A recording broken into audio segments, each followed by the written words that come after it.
आलू के पराठे बनाने के लिए पहले आलू को अच्छी तरह से धो के उबाल लिया। आलूओं को छीलने के बाद हमने उसे मथ लिया और मथने के बाद में यानी कि उसमें कोई गुड़ी गाँठ ना हो, इस तरह से हमने उसे अच्छी तरह से दिया। उसमें फिर हमने धनिया डाला, पिसा हुआ पुदीना डाला, लाल मिर्च डाली, और जो है उसमें अदरक डाला, काली मिर्च डाली, नमक डाला, ये डाल और नमक डाल के इस तरह से हमने उसे आपस में अच्छी तरह से मिला लिया है। अब हमने गैस पर एक कढ़ाई रख के उसमें हमने तेल को अच्छी तरह से गर्म होने के लिए रख दिया। जब उसमें से तेल में से अच्छी तरह से धुआं निकला तो हमने उसमें जीरा और हींग डालकर अच्छी तरह से हमने उसे भून भून लिया है। भूनने के बाद में हमने उसमें आलू डालकर अच्छी तरह से उन्हें चला चला कर अच्छी तरह से उसे भी भुना। भूनने के बाद उसे कढ़ाई को गैस पे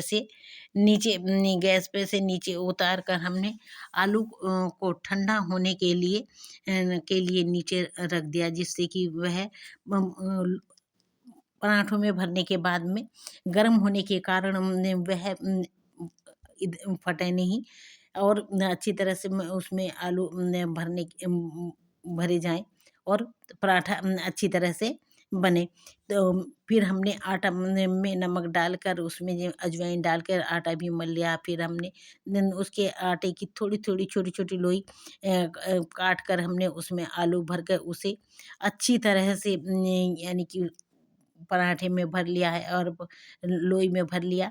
फिर हमने उसे हल्के हाथों से बेल लिया, जिससे कि अगर हम टाइट हाथों से पराठे को बेलते तो वह फट जाता और चकला भी हमारा खराब हो जाता है। चकले पर आलू का मिश्रण चिपक जाता, जिससे कि पराठा अच्छी तरह से नहीं सिक पाता और आलू बाहर को निकल जाते।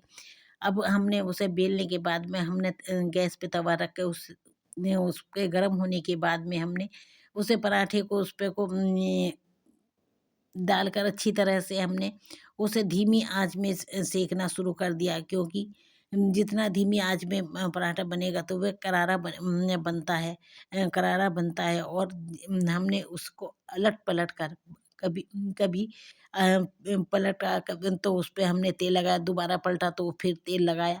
तेल लगाने के जितनी बार हम पलटते हैं उतनी बार चाहे थोड़ा तेल लगाओ, पर उससे पराठा करारा बनता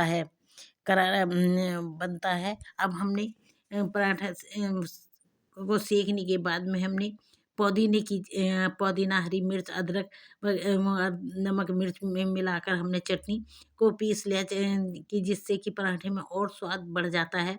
पुदीने की खट्टी चटनी बना के या खट्टी मीठी दोनों तरह की चटनी बनाई जाती है।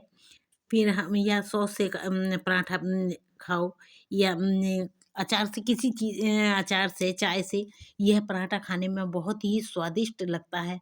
अगर आप आलू को भून कर उसमें भरते हैं तो उसका स्वाद अलग होता है, और कच्चे आलू में आप मसाले वसाले मिलाने के बाद में बनाते हैं तो इतना स्वाद नहीं होता जितना आलू को भूनने के बाद में, क्योंकि वह इस ढंग से हो जाता है जैसे समोसे में आलू भरा जाता है। अगर आपको यह विधि हमारी आपको ज़रा सी भी पसंद आई हो तो इसे लाइक करें, शेयर करें और इस वीडियो को आप फॉलो करें।